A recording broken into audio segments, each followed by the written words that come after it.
Hey guys, it's Tahira, and today I'm going to be talking about all the books I read in the month of February. Honestly, the year is going by so fast, and I can't believe it's already March 3rd, I want to say. I think it is March 3rd, the day that I'm filming this video.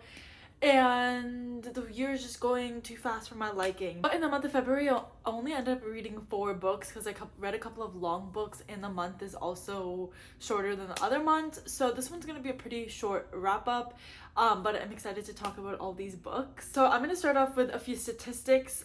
So I read 4 books. I read 1 thriller, 2 fantasy romance, and 1 romance book, and all the pages combined for all these books came out to 1,877 pages. Definitely a big jump from January where I read like 10 books, I think. So we're still ahead of my Goodreads goal, but I'm hoping to read a little bit more in March. But the very first book that I read in February is The Crash by Frida McFadden, and I ended up giving this 2.5 stars. So not a very great start to the reading month, but I was reading this for my new releases reading vlog where I was reading a few new releases. And Frida McFadden is definitely an author that is like, I like, but it's not a super amazing writing type of author, super amazing plot. I read Frida McFadden more for her entertainment, like for entertainment purposes, because I find her books are really quick to read. They're super entertaining, they're fast, and they keep me like hooked. Usually I can read them in like 1 to 2 sittings, and I just really enjoy my time reading her books. So I decided to pick this one up because this is her newest release. It came out in January and I was interested to see how it was gonna go, but I don't know if I will keep continuing on with her new releases because they just really haven't been hitting for me recently. Even though I finished this at 3:30 in the morning, which usually I never stay up like that late reading a book, and this one did, I just didn't really like the way that it ended. I didn't like the plot twist, and I didn't like the story structure sometimes. And that's what I've been kind of feeling with her previous books. Like, I didn't like The Boyfriend that came out in October. I didn't like The Housemaid is Watch It. I don't even know what the third book in the Housemaid series also came out last year. I didn't love that one either. So I think that either she needs to like slow down her release schedule, because she does release like 3 to 4 books every year, which is quite a bit. A lot of them end up kind of feeling a little bit stale. First of all, let me tell you what this book is about. This book is about this main character who's a woman whose name I'm completely forgetting, and she is pregnant, and one day she is driving to go to her brother, but her car ends up crashing, and this random man comes up to her and he digs her out and he puts her in his car and takes her home, which usually I know that Frida McFadden characters are really dumb, and I will say this one isn't as dumb, but still, like, why would he go in a random man's car? Anyway, he takes her and he drives up to his house. His house is kind of in the middle of the woods and isolated, and he lives there with his wife, and they kind of take her in, let her stay there while she's recovering because she did get some injuries from her car crash. And obviously things aren't what they seem with the whole family and why she's there, and her experience there isn't obviously as nice as she would hope. Also, something I talked about is the twist. The twist made absolutely no sense, and it felt like it was thrown in there for shock value rather than actually making sense. And I feel like I've seen that with other Frida McFadden books too, where a twist is just thrown in there to add like some shock rather than it actually fitting in with the plot. And I don't know, I just did not like it. It's not like I didn't see it coming, so it was surprising, but I didn't feel satisfied by it or like jaw drop, because it was more like I was very confused about how that could be the twist, and how everything, like, I feel like we weren't really told any information leading up to that twist, and I don't know, I just did not like it at all. And I think the consensus is that I will definitely be taking a break from her newer releases and only picking one up if there's like a lot of hype for it. If I've seen a lot of people like really like it, I think that's when I'll pick it up, but for now I think I'm gonna be taking a break from her newer releases. Also, more of my thoughts will be in that vlog. Like, I talk way more about like what I didn't like, what I liked, and my real-time reaction, so I'll definitely link that down below. Then I read Metal Slinger by Rachel Schneider. This is a fantasy romance book, and I picked this up because I've seen a couple of people online talk about like how good it is, and specifically with how good the ending and the plot twist is. The main were like Emmy from Emmy Rossam and Rachel from Ribbon Haired Reader. They both raved about this book and the ending, and so obviously I was super intrigued and decided to pick it up. Metal Slinger is about this girl named Bryn, and she lives in this like sea living people tan group of people called the Allaha, because she lives in this world where there's two groups. There's the Kenta and the Allaha. The Kenta are the ones that live on land, and they kind of banish the Allaha to live on the sea. So that's what they do. They kind of built living in like these trees in the water. I'm not really sure how their living actually works, but she's within the Allaha, and every year, I want to say, or every few years, I don't know the exact timeline, they get to go to the Kenta lands, and they go to this market where like they all come together and it's sort of supposed to promote peace, I guess.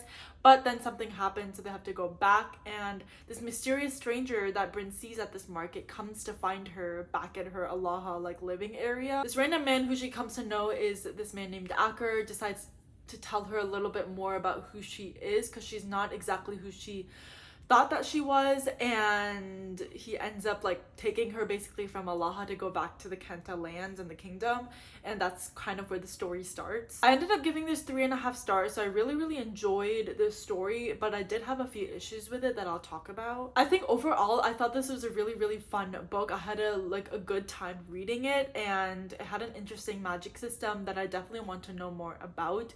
But some of the things that sort of brought down the rating for me is that sometimes it felt like a little bit too fast and then really slow. So like it definitely did deal with some pacing issues that I feel like could have been fixed, because in the beginning we're going through things like really quickly, and towards the end we're going through things really quickly, but there's this chunk in the middle that drags out a lot.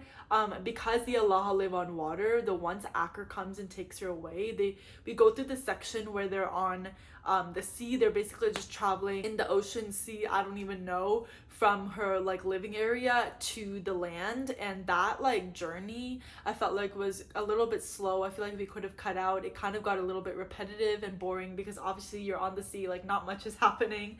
So I feel like that part could have been shortened. And then the ending, I feel like we definitely could have slowed down a bit, because obviously I know endings in fantasy books get very chaotic, but I feel like everything was just happening so fast, and I feel like the reader didn't really have time to process what was going on, because we were just kind of going from one thing to another without actually stopping to think about like what the implications are of something or the consequences are. So I just wish that the pacing could have been fixed a little bit. The ending though was actually, it was really shocking to me. Like I did not see it coming. It was crazy, and although it was like really crazy and I enjoyed reading it, I felt like it needed a little bit more tangibility maybe. Like I don't know how to talk about this like without getting into too spoiler, because I definitely do not want to spoil the ending at all. But I don't know, just like the way what we come to find out, I don't know if like I wish there was a way for us to like be able to guess it or hint at it, or some like breadcrumbs along the way. Maybe there were, maybe I'm stupid and didn't pick up on it, but I won't harp too much on it, because I did really enjoy the ending, and it made me so mad and like made me literally want to punch a wall when I read it. But yeah, I'm really excited for the sequel. I'm definitely gonna pick it up, and I really enjoyed this fantasy romance book. I just wish that the pacing could have been a little bit better, but other than that, I really enjoyed my time reading it. Then I read Beg, Borrow, or Steal by Sarah Adams, and I ended up giving this 4.5 stars. I loved this so much. This one follows one of the sisters from the family that we're sort of following in the When in Rome series, one of the siblings, and this one follows Emily. She's the oldest sister, and she's a teacher, and it follows her and her love interest Jackson Bennett, who used to be a teacher with her, but then he went away to go, and then now he's coming back. So the story is like when he's coming back, and they sort of rekindle their relationship. They're rivals. They have been sort of rivals, enemies, I guess, like nemesis, I guess, from their college days. So they've had quite a bit of a long relationship where had this relationship, but once he comes back, the relationship dynamics starts changing a bit. They start getting to know each other in a more nicer way, and that's where their relationship starts flourishing. I really love this book way more than I thought I would. I liked Practice Makes Perfect. I didn't love Ren and Rome as much. I gave that one 3 stars. Practice Makes Perfect I thought was adorable. I gave that one I think like 4.25, and this one was just so good. I just didn't know what to expect because of like how I felt about the previous two, but no, I loved this one, and I'm just so happy that I did, because I've been having like a miss with a lot of books recently, especially really anticipated ones. So yeah, definitely so glad that I liked this one. I love the dynamic between the characters, and I really like that we got a lot of depth and story, like backstory to these characters and their thoughts, wants, feelings, desires, dreams, outside of their romantic relationship. And I find that I really need that in romance books to feel connected. I also wish we got a little bit more of the rivals part of it, because they have been rivals for like 10 years since their college days, like I said. But in this book, we kind of don't get to see that as much. We do see a little bit in the beginning, but their relationship starts changing to become more than just friends very quickly. And I just wish we got a little bit more of like the bantering and the enemies to lovering, I guess, as much as you can do in a contemporary, before we started getting into them, like getting to know each other and like liking each other more. But that's just a personal preference. As you can see, I still gave it 4.5. Still really loved it, and I can't wait for the last book. Every book so far keeps getting better and better, so I really hope that the last one can also stick the landing, especially because it's the last book in this like When in Rome series. I really love this small town. I think it's so cute. I love all the side characters and like the other people in the town as well. I just love how they like stick up for each other, how they're there for each other.